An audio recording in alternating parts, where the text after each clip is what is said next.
আসলে কি দাঁড়ালো? আপনারা দেখতে পাচ্ছেন যে বিএনপি এবং জামাতের মধ্যে 5ই আগস্টের পরে একটি দ্বিমত বা বৈরী সম্পর্ক হলেও গত রোববার লন্ডনে খালেদা জিয়ার সঙ্গে বৈঠকের পর জামাত নেতাদের সেই জায়গাটা কিন্তু এখন নেই। আমরা দেখেছি যে 5ই আগস্টের পরে মুক্তিযুদ্ধ, সংস্কার সহ দেশের সার্বিক রাজনৈতিক পরিস্থিতি নিয়ে জামায়াতের শীর্ষ নেতা এবং বিএনপির শীর্ষ নেতারা একদল আর এক দলকে আক্রমণ করে কিন্তু বক্তব্য দিয়েছে।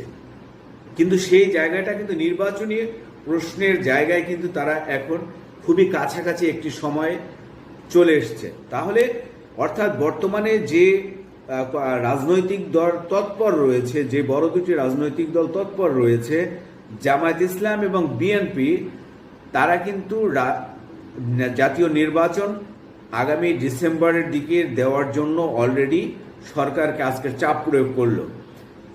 কিন্তু বেঁকে বসেছে এনসিপি বলেছে তারা এই বর্তমান প্রশাসন এবং সংস্কার না হলে মৌলিক, তাহলে তারা নির্বাচনে যাবে না।